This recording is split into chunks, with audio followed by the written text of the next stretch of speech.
अल्लाह की बातें अल्लाह ही जाने, उसकी बातें इंसान के समझ के बाहर की बातें हैं। किसी व्यक्ति या समुदाय पर घोर संकट आने का मतलब उसके पापों की सजा है। अस्सलाम वालेकुम प्यारे दोस्तों, दुनिया में जो कुछ अच्छा होता है वो अल्लाह के फजल से होता है। दोस्तों, पहले के जमाने में एक नेक बादशाह था। एक मर्तबा बादशाह अपने वजीरों के साथ सैर के लिए निकला। जंगल के करीब डेरे डाले गए। जब खाने का वक्त हुआ तो दस्तरख्वान बिछाया गया। इतने में बादशाह ने देखा कि एक बहुत बड़े दरख्त पर एक बंदर बैठा हुआ सब कुछ खामोशी के साथ देख रहा है।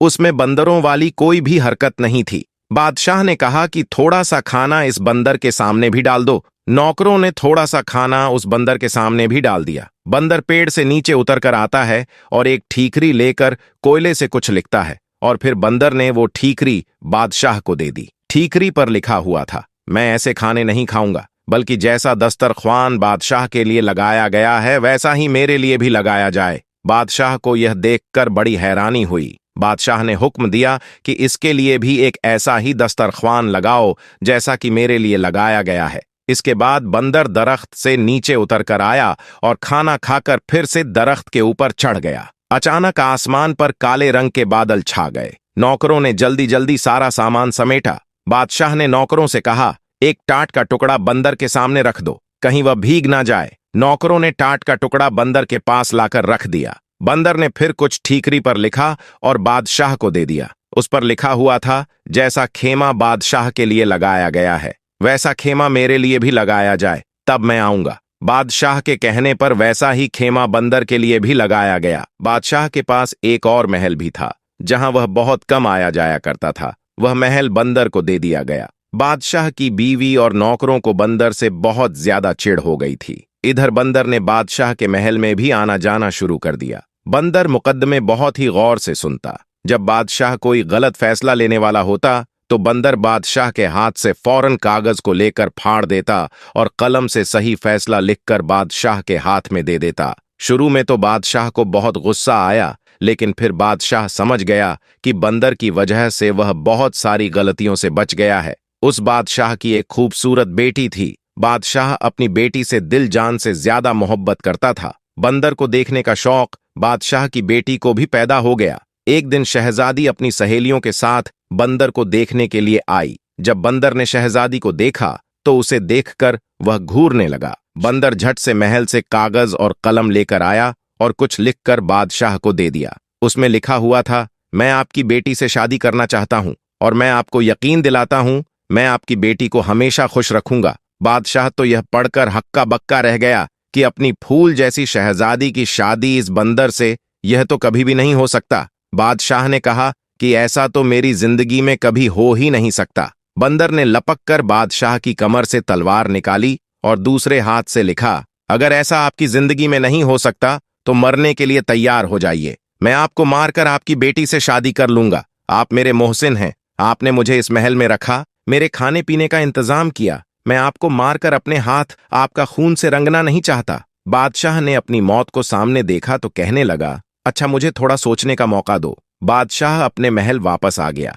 वह बहुत परेशान हुआ। एक तरफ बेटी थी और दूसरी तरफ उसकी अपनी जान। सारी रात टहलते हुए उसने परेशानी में गुजार दी, लेकिन अपनी बीवी को उसने कुछ भी नहीं बताया। वह जानता था कि बीवी को जैसे ही पता चलेगा वह सारा महल अपने सर पर उठा लेगी। सुबह होने तक बादशाह फैसला कर चुका था कि वह अपनी जान दे देगा, लेकिन अपनी बेटी की शादी बंदर से कभी भी नहीं करेगा। वह कुछ नसीहतें करने के लिए अपनी बेटी के पास गया कि बेटी, कल को अगर मुझे कुछ हो जाए तो तुम्हें अपनी माँ को कैसे देखना है और सल्तनत को कैसे संभालना है। शहजादी ने आंखों में आंसू भरकर कहा, अब्बा जान, यह आप कैसी बातें कर रहे हैं? अल्लाह ताला आपकी उम्र में बरकत अता करें। बादशाह ने कहा, मेरी बेटी वह बंदर मेरे भी पीछे पड़ गया है और मुझसे कहता है कि मैं उसकी शादी तुमसे कर दूं, वरना वह मुझे जान से मार देगा। लेकिन यह तो नामुमकिन है। मैं तुम्हारी शादी उससे भला कैसे कर सकता हूं?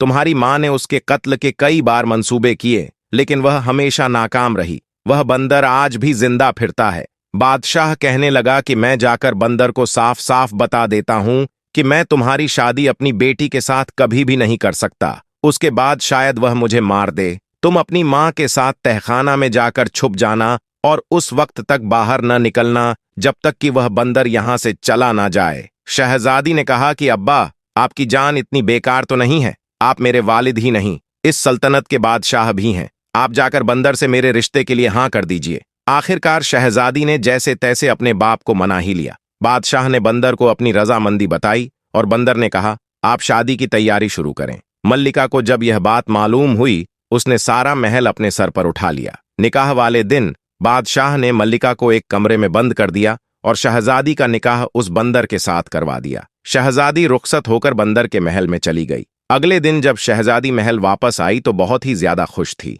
मल्लिका ने जब यह देखा तो हैरान रह गई। मल्लिका बोली, बेटी, तुम उस बंदर के साथ इतनी खुश हो? शहजादी बोली, हाँ, मैं बहुत खुश हूं। शहजादी दिन में अपने बाप के महल में रहती और रात के वक्त वह बंदर के पास उसके महल में चली जाती है। एक बार रात के वक्त मल्लिका ने नौकरानियों वाला लिबास पहना और बंदर के महल में चली गई। शहजादी के कमरे का दरवाजा बंद था। मल्लिका ने दोनों की बातें सुननी शुरू की। अंदर से किसी मर्द के बोलने की आवाज आ रही थी। मल्लिका ने ताले की सुराख से अंदर झांका तो देखा कि शहजादी एक बहुत ही खूबसूरत नौजवान के साथ बैठी हुई है। वह शहजादी के साथ हंस हंस कर बातें कर रहा है। ये देखकर मल्लिका हैरान रह गई और सोचने लगी, अच्छा तो यह बात है, तभी तो मैं कहूं कि मेरी बेटी भला इस बंदर के साथ इतना ज्यादा खुश कैसे रह सकती है। अब मल्लिका वहां से पलटकर जाने लगी। उसकी एक तरफ बंदर की खाल पड़ी हुई नजर आई। मल्लिका सोचने लगी, इतनी मोटी खाल बंदरों वाली ये अपने ऊपर पहनकर भला क्यों रखता है और बंदर बना क्यों फिरता है? अगर मैं इस खाल को जला दूं तो फिर यह कभी भी बंदर नहीं बनेगा। यह सोचकर वह बंदर की खाल उठाकर अपने महल में ले आती है और उस खाल को आग लगा देती है। इधर मल्लिका ने बंदर की खाल को आग लगाई, उधर शहजादे को जलन महसूस होने लगी। शहजाद बचाओ बचाओ करके गायब हो गया। हैरान शहजादी अपने वालिद के महल में वापस आती है तो देखती है उसकी वालिदा ने बंदर की खाल को आग लगा दी थी। शहजादी ने जल्दी जल्दी से वह आग बुझाई। शहजादी को पता चल गया कि उसकी माँ का यह कारनामा है। वह रो रो कर कहने लगी है, अम्मा जान, आपने मेरा सुहाग उजड़ दिया। आखिर आपकी क्या दुश्मनी थी मुझसे? उसकी माँ ने कहा, बेटी, मुझे क्या पता था? मैंने तो सोचा कि मैं वह बंदरों वाली खाल अगर जला दूंगी तो वह बिल्कुल नौजवानों की तरह मेरा जमाई राजा बना रहेगा। शहजादी ने कहा कि अम्मी जान, मैंने आपको कहा था ना कि मुझे मेरे हाल पर छोड़ दीजिए। अब आपको ठंडक पड़ गई। माँ शहजादी की तमाम बातों को सुनकर परेशान थी। जब बादशाह को पता चला तो बादशाह ने नौकरों को भेजा, लेकिन कहीं से भी बंदर की कोई खबर ना मिली। अब शहजादी ने जोगन वाले कपड़े पहन लिए और शहजादे की तलाश में निकल गई। जंगल जंगल, सहरा सहरा वह भटकती फिरती। उसके पांव में छाले पड़ गए। शहजादी का रंग रूप पूरी तरह से बदल गया। एक रात शहजादी इस जंगल में एक पेड़ के नीचे बैठी हुई थी। उस पेड़ के ऊपर चकोर और चकोरी बैठे हुए थे और बातें कर रहे थे। शहजादी उनकी बातें सुन रही थी। चकोर दरअसल एक परिंदा होता है। चकोरी ने चकोर से कहा, क्या बात है चकोरे, तू इतना परेशान क्यों है? चकोरे ने कहा, क्या बताऊं, यहां से यूरोप की तरफ एक शहजादा है। मैं उसके लिए बहुत परेशान हूं। उसके सारे जिस्म पर बड़े बड़े आंवले पड़े हुए हैं। वह सो भी नहीं सकता। सारे तबीब और हकीम उसका इलाज कर करके हार गए हैं। कोई भी उसका इलाज नहीं कर पा रहा है। चकोरी ने पूछा, शहजादे की हालत कैसे हुई? चकोरे ने कहा, किसी जालिम ने शहजादे को जलाकर मारने की कोशिश की थी। शहजादे की जान तो बच गई, लेकिन उसका सारा जिस्म जल गया है। चकोरी ने कहा, चकोरे, क्या हमारे शहजादे के दुख का कोई इलाज नहीं है? चकोरे ने कहा है, अगर कोई हमारी बीठे इकट्ठी कर ले और उन्हें संदल के साथ घिसकर 40 दिन तक रोजाना सुबह शाम शहजादे को लगाए तो शहजादे के सारे जख्म भर जाएंगे। शहजादी समझ गई कि यह मेरे शहजादे के बारे में बात हो रही है। वो दोनों तो सुबह उड़ गए। शहजादी ने उनकी सारी बीठे इकट्ठा की और एक तबीब के भेष में वह यूरोप की तरफ चल पड़ी। वहां से कुछ ही मील की दूरी पर शहजादी को एक शहर नजर आया। शहर बहुत ही ज्यादा खूबसूरत था, लेकिन वहां की हर चीज पर उदासी छाई हुई थी। वहां के लोग बहुत ही ज्यादा परेशान थे और अपने अपने कामों को अंजाम दे रहे थे। शहजादी जिससे भी उसकी परेशानी की वजह पूछती तो सारे बताते कि उनके शहजादे की हालत बहुत ज्यादा खराब है। शहजादी ने बाजार से सदल खरीदा और दूसरी दवाई ली और जरूरत का सामान खरीदकर शहजादी शाही महल में पहुंच गई और पहरेदारों से कहने लगी कि जाकर बादशाह से कहो कि हिमालय की पहाड़ियों से एक तबीब आया है, वह शहजादे का इलाज करेगा। पहरेदार भागता हुआ बादशाह के पास गया। बादशाह ने कहा कि उसे फौरन अंदर बुलाकर लाओ। बादशाह ने देखा कि यह तो अभी नौजवान है, ये शहजादे का भला क्या इलाज करेगा? इतने बड़े बड़े तबीब और हकीम जिसका इलाज न कर सके। फिर भी बादशाह ने कहा, तुम भला क्या कर लोगे? बड़े बड़े तबीब और हकीम हार चुके हैं। शहजादी बोली, अगर 40 दिन में शहजादा ठीक ना हुआ तो जो चोर की सजा है वही मेरी सजा। यह सुनकर बादशाह ने खुशी से हां कर दिया और शहजादी ने कहा कि मुझे शहजादे के साथ वाला कमरा चाहिए ताकि मैं दिन रात शहजादे की देखभाल कर सकूं। बादशाह के हुक्म पर शहजादी को शहजादे के साथ वाला कमरा दे दिया गया। शहजादी ने इलाज शुरू कर दिया और महीने भर ही में शहजादा पूरी तरह से ठीक हो गया। लेकिन जख्म अभी थोड़े थोड़े कच्चे थे। जैसे ही चकोरी और चकोरा ने 40 दिन की बात की थी, इसी तरह शहजादी शहजादे की खिदमत करती रही और बादशाह ने उसे बहुत भारी इनामत देने की तैयारी कर रखी थी। और शहजादा उस तबीब का दिल से शुक्रगुजार था। लेकिन हुआ यह कि 40वें दिन शहजादी ने शहजादे के जिस्म पर वह लेप किया और वहां से निकल गई और अपने महल की तरफ लौट आई। शहजादी ने वहां से आने से पहले शहजादे की अंगूठी जरूर उससे मांग ली थी और शहजादे की अंगूठी अपने साथ लेकर वह अपने वालिद के महल पर वापस आ गई। इधर शहजादे को यह मालूम नहीं था कि तबीब चला गया है। महल में शहजादे की सेहतयाबी की तैयारी बहुत जोर जोर से हो रही थी, लेकिन तबीब का दूर दूर तक कोई भी अता पता न था। शहजादा बहुत परेशान था और बादशाह भी हैरान था कि कैसा तबीब था, वह कैसा हकीम था जो बगैर एक पैसे का तकाजा किए हुए खामोशी के साथ यहां से चला गया। शहजादा जब मुकम्मल तौर पर ठीक हो गया तो उसको अपनी नई नवेली दुल्हन की याद आई। एक दिन वह अपने वालिद से इजाजत लेकर शिकार के बहाने से निकाला और सीधा अपने ससुराल चला गया। उसने शाही लिबास पहन रखा था। उसके साथ फौज का एक शाही दस्ता भी था। नौकरों ने उसे बड़े ही एहतराम के साथ महल में बिठाया और बादशाह को खबर दी। बादशाह बेटी के गम में वक्त से पहले ही बूढ़ा हो चुका था। शहजादे ने बड़े ही अदब से बादशाह को सलाम पेश किया। बादशाह ने कहा, बेटा तुम कौन हो, कहां से आए हो? शहजादे मालूम देते हो, लेकिन मैं तुम्हें नहीं जानता हूं और मैंने तो इससे पहले तुम्हें कभी देखा भी नहीं है। शहजादे ने कहा, ए मेरी मोहसिन, आप भले ही मुझे नहीं जानते, लेकिन मैं आपको कभी भी नहीं भूल सकता हूं। मैं तो आपको बहुत अच्छी तरह से जानता हूं।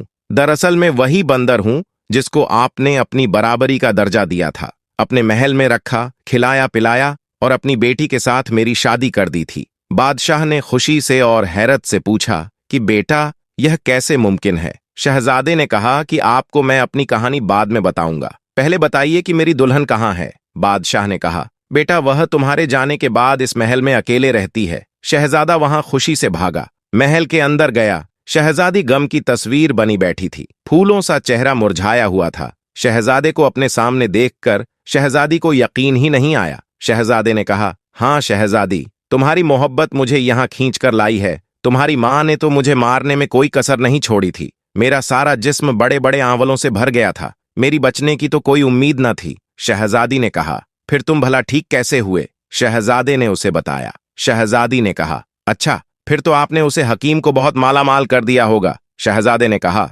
नहीं, हैरत की बात यह है कि उसने हमसे कुछ भी ना लिया सिवाय मेरी एक अंगूठी के, और वह चुपचाप वहां से चला गया। शहजादी ने उसे अंगूठी दिखाते हुए पूछा, क्या यही आपकी अंगूठी है? शहजादे ने कहा, हाँ, लेकिन यह तुम्हारे पास कैसी आई? शहजादी ने कहा, क्योंकि तबीब कोई और नहीं बल्कि मैं ही थी। फिर शहजादी ने उसे पूरी कहानी सुनाई। शहजादी ने कहा, मेरी माँ भी आपकी दुश्मन नहीं थी। जब मेरी माँ ने आपको इंसान बना हुआ देखा तो उसने बंदर की खाल को जला दिया। ना ये खाल होगी ना आप दोबारा बंदर बनेंगे। शहजादी बोली, गलती आपकी भी है कि आपने मुझे कभी भी बंदर बनने की वजह बताई ही नहीं, वरना मैं उसे खाल को अपनी जान से ज्यादा हिफाजत के साथ रखती। शहजादे ने कहा, दरअसल मुझे ये सारी बातें बताने का कभी मौका ही नहीं मिला। तकरीबन 1 साल पहले की बात थे।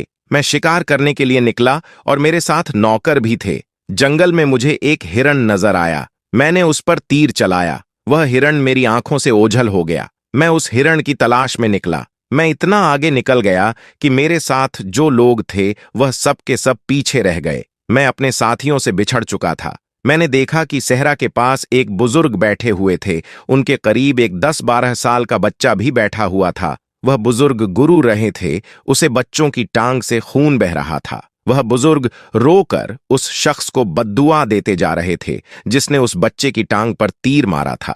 मुझे देखकर बुजुर्ग ने गुस्से से कहा, तुम इंसान हो या बंदर हो, तमीज तो तुम्हें छूकर भी नहीं गुजरी है। बस यह उनके कहने की देर थी। मैं फौरन इंसान से बंदर की शक्ल में तब्दील हो गया अब जंगल जंगल भड़कता फिरेगा, तुझे कहीं भी ठिकाना नहीं मिलेगा। उनके बद्दुआ से और अपनी हालत से मैं इतना परेशान हुआ, मैंने उनके पांव पकड़ लिए, रो रो कर उनसे माफी मांगने लगा। मेरी उस हालत को देखकर उस बच्चे को मुझ पर तरस आ गया। उसने अपने दादा से कहा कि दादा जान, जब इंसान अपनी गलती को मान ले तो उसे माफ कर देना चाहिए। हमें चाहिए कि हम इसे माफ कर दें। लड़के ने जब बहुत ज्यादा इसरार किया तो बुजुर्ग ने कहा कि देख, इससे सीख, तूने इसके साथ क्या किया और यह तेरी भलाई मांग रहा है। खैर, मैं अपनी बद्दुआ तो वापस नहीं ले सकता, लेकिन इसे कम कर सकता हूं। साल भर तू बंदर ही रहेगा। जब कोई लड़की तुझे हमदर्दी करते हुए शादी के लिए तैयार हो जाएगी, तब तू अपनी असली हालत में वापस लौट आएगा। अगर 1 साल से पहले तेरी शादी हो गई, सिर्फ अपनी बीवी के सामने ही तू इंसान की शक्ल में आ सकेगा। मजबूर होकर मैं वहां से आ गया। मैं वापस अपने महल भी नहीं जा सकता था और मेरा कोई और ठिकाना भी नहीं था। 6 महीना तक मैं जंगल में यूं ही भटकता रहा कि उसके बाद मेरी मुलाकात तुम्हारी वालिद के साथ जंगल में हो गई, जो मुझे वहां से अपने साथ महल में लेकर आ गए। फिर बादशाह ने तुम्हारी शादी मुझसे करवा दी और आगे की सारी बातें तो तुम अच्छी तरह से जानती हो। शहजादे की यह बात खत्म ही नहीं हुई थी। यह मल्लिका और बादशाह ने सारी गुफ्तगू सुन ली। फिर मल्लिका ने शहजादे से माफी मांगी और शहजादे ने मल्लिका को माफ कर दिया। बादशाह ने कहा, हमारा कोई बेटा नहीं है बेटा, अब तुम मेरे पास रहोगे। शहजादे ने कहा, अभी तो मुझे अपनी दुल्हन को लेकर अपने महल पर जाना है, अपने वालिद से मिलवाने के लिए, लेकिन मैं आपसे वादा करता हूं, मैं जरूर आता रहूंगा। उसके बाद शहजादा अपनी दुल्हन को साथ लेकर अपने वालिद के पास चला गया और फिर दोनों हंसी खुशी अपनी जिंदगी को गुजारने लगे। किसी लाचार व्यक्ति को इतना सताया जाए कि वो अपने दिल की गहराई से बद्दुआएं देने लगे, तो बद्दुआ बिजली की तरह लगती है। बद्दुआ का मतलब है किसी लाचार का बुरा चाहना या अहित चाहने वाला शब्द। बद्दुआ शाप और गाली भी होती है। लाचार व्यक्ति सीधा कुछ बिगाड़ नहीं सकता, मन ही मन सोचता है इसका हिसाब अल्लाह लेगा या जा तेरा सत्यानाश होगा। दुआ असर करे ना करे, लेकिन बद्दुआ कभी पीछा नहीं छोड़ती। व्यापार, दुकान में घाटा, इनकम बंद, बीमारी या मुकदमे का खर्चा आना, अचानक कोई नुकसान होना, कर्जा होना, धीरे धीरे घर वाले और रिश्तेदार दूर हो जाते हैं। अज्ञात भय सताने लगता है। लालच करना चाहिए, जीने के लिए धन जरूरी है, लेकिन किसी का दिल दुखाकर बद्दुआ लेकर कमाया धन किसी काम का नहीं। बद्दुआ मुक्त व्यक्ति कहीं भी जाएगा, हर एक काम पॉजिटिव होगा। बद्दुआ युक्त व्यक्ति किसी काम के लिए जाएगा, धक्के खा के वापस आ जाएगा, कभी कोई काम सिद्ध नहीं होगा। बहुत से लोग अपने या दूसरों के बारे में बुरा सोचते हैं। गुस्सा आने पर